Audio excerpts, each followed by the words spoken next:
assembled here to link the ends of the Also earth today in to this join segment, the I'm raw at the riches of Golden the Spike American National West Historic Park with the finished in products of the Promontory, industrial Utah. base.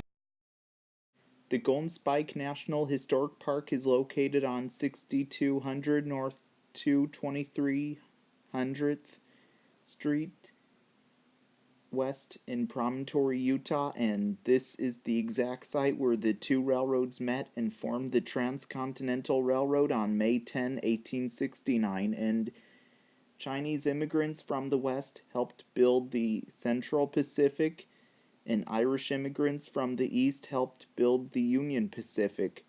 Also, the Union Pacific started in Omaha, Nebraska, and Central Pacific in Sacramento, California, and the project was then written into law and approved by the United States Congress and was approved by Abraham Lincoln in 1862.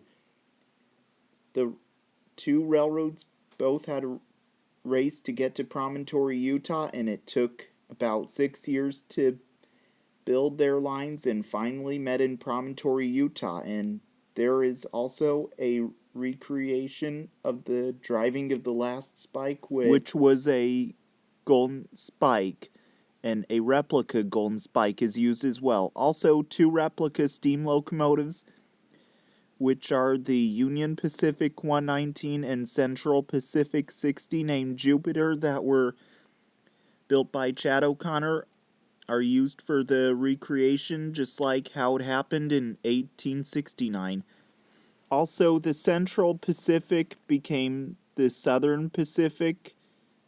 The rail line that ran from Corinne all the way up to Promontory has been torn up, and the Transcontinental Railroad used to just go around the Great Salt Lake. So after that, it was much quicker by building the biggest rail causeway across the Great Salt Lake for freight and passenger trains to get across is what saves money, fuel, and hardship. And the bypass was built by the Southern Pacific in 1904, as it was decided that Ogden, Utah would be a better meeting point for the two railroads due to Promontory's remote location.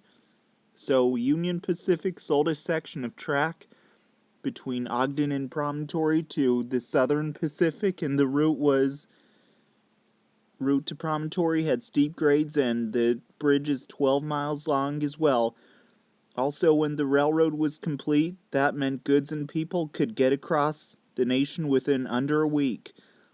And in 1966, Union Pacific bought the Southern Pacific Railroad, and also much of the original Transcontinental rail line is still in use, and that line that went through Promontory was abandoned in 1942, and the rails were pulled up in the 1950s, and there was a renewed interest in preserving the original right-of-way through Promontory due to its historic significance. So then in 1957, Promontory Point was established as a National Historic Site in an effort to preserve the historic right-of-way, and work had begun to restore to how it appeared on May 10, 1869 as well. Also, a golden spike is kept on display in the Visitor Center, and the original used for the ceremony is kept at Stanford University in Palo Alto, California. Also, outside the Visitor Center, the actual site where the golden spike was driven has been completely recreated with a couple 100 feet of track, wooden benches, and a period-correct American flag. And during summer months, the locomotives are almost fired up daily, and various demonstrations are made throughout the day, and on Saturdays and holidays, a reenactment of the driving of the Golden Spike is held with volunteer actors and period clothes. And during winter months, the two replica locomotives go under maintenance in the engine house at this site as well.